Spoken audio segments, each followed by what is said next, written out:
खुलुमबाय लोगोफोर बर'नि मोनदांथि चेनेलाव बयखौबो बरायनाय जाबाय।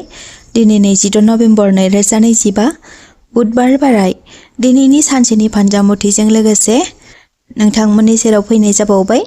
बै मोनजिनै राशिफोरा दिनैनि दिनाव बोरै बारलांगोन नोंथांमोना बेनि सोमोन्दै मिथिनो हागोन। नोंथांमोना जुदि भिडिअखौ इन्टारेस्ट मोनगोन अब्ला जोबजासिम नायजोबलांबानो जाबाय। फैदो दानिया मोनथिना लानि बै मोनजिनै राशिफोरनि सोमोन्दै। गिबि राशि महरै मेष राशि। मेष राशिफोरनि थाखाय दिनैनि दिना जोबोर मोजां बारलांगोन। खायसे अफिसाव खामानि मावग्राफोरनि थाखाय खामानिया बांनो हागौ। मेष राशिफोरनि सुबुंफोरा दिनैनि दिनाव सोरबा आंगो लोगोनिफ्राय मोजां सुबिदा मोननो हागौ। बैसो जानाय सुबुंफ्रा सावस्रिखौ जोथोनै लाखिनाया मोजां। जिउनि लोगोनिफ्राय मोजां गिफ्ट्स मोननो हागौ। मेष राशिफोरनि लाकि अनजिमाया जादों 9 आरो लाकि गाबा जादों गोजा। वृषभ राशि। वृषभ राशिफोरनि थाखाय दिनैनि दिना मेहेरगोनां जानानै बारलांगोन। गावनि मावनो लानाय खामानिफ्राव लोगोजों खुसियै सहाय मोननो हागोन। साक्सेसनि लामाथिं आवगायलांनो हागोन। फरायसाफोरा मोजां सुबिदा मोननो हागोन। फालांगियारिफोरनि थाखाय मोजां सान। वृषभ राशिफ्रा मायबा मोनसे गोजाम मुवानिफ्राय लाभ मोननो हागोन। वृषभ राशिफोरनि लाकि अनजिमाया जादों 6 आरो लाकि गाबा जादों गलाब। मिथुन राशि। मिथुन राशिफोरनि थाखाय दिनैनि दिना खाफाल गोनां जाना फैगोन। बेफार फालांगियाव मोजां लाब खालामनो हागोन। लोगोफोरजों बाथ्रा सावरायना गोसोखौ मोजां मोनखांगोन। नखर संसाराव गेदेर गोलावनि सहाय मोननो हागोन। रिलेशनशिपआव मोजां बारलांगोन। मिथुन राशिफोरनि लाकि अनजिमाया जादों 3 आरो लाकि गाबा जादों गोथां। कर्क राशि। कर्क राशिफोरनि थाखाय दिनैनि दिना खुसियै बारलांगोन। फालांगियारि बिथिङाव जौगानाय मोननो हागोन।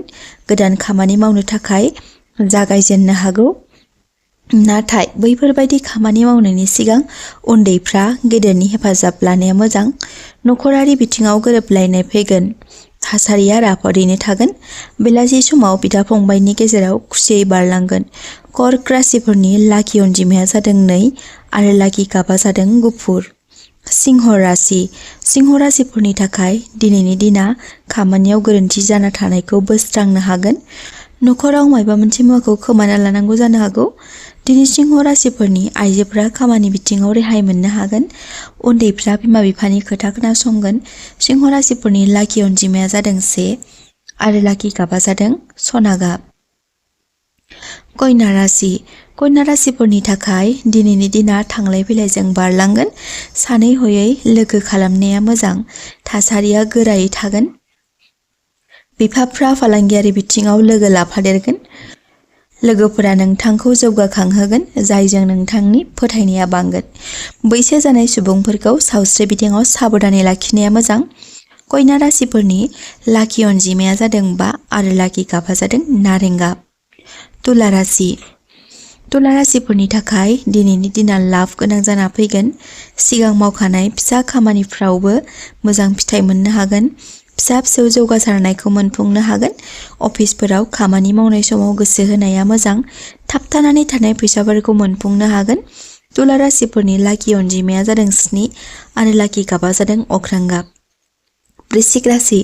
वृश्चिक राशिफोरनि गथ' गथायफोरनि थाखाय मोजां रादाब मोननो हागौ। गेदेरफोरनि खोथा बाथ्राखौ गोसो होना खोनासंनाया मोजां। बायदिसिना बिथिङाव लाभ खालामनो हागोन। लाइमोनफोरा मोजां जबनि खौरां मोननो हागौ। मावनो लानाय खामानियाव लाभ खालामनो हागोन। वृश्चिक राशिफोरनि लाकि अनजिमाया जादों 8 आरो लाकि गाबा जादों मेरुन। धनु राशि। धनु राशिफोरनि थाखाय दिनैनि दिना मोजां बारलांगोन। मोजां केरियार दानो हागोन। बेलासि समाव जिउनि लोगोजों मोजां सम बारलांहोगोन। गथ'फोरा बिमा बिफाखौ हेफाजाब होगोन। सावस्रिया गोग्गोयै थागोन।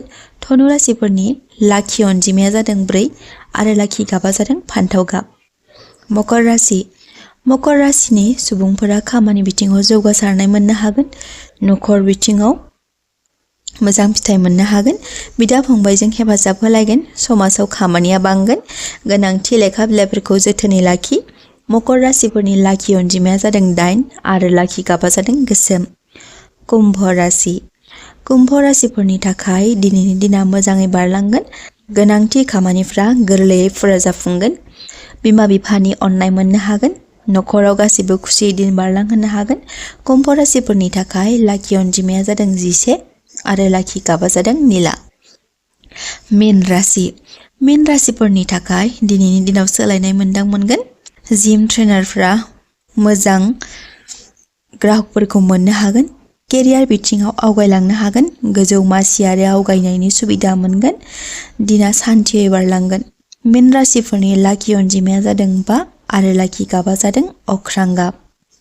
गासै सानसेयारि फानजामुथि नायनो मोजां मोनग्रा आइ आफा बिदा फंबाय बिब' बिनानाव गासैनिसिमबो दिनैनि 26 नभेम्बर 2025नि गाहाम हामलायनायखौ बावहरनाय जाबाय। आरो बेजों लोगोसे जाय बिथांमोना दिनैनि भिडिअ'खौ जोबजासिम नायजोबलांबाय बिथांमोननि थाखाय आंनि गोसो गोरबोनिफ्राय हाजासे अननाय आरो सिबिनायखौ बावहरनाय थाबाय।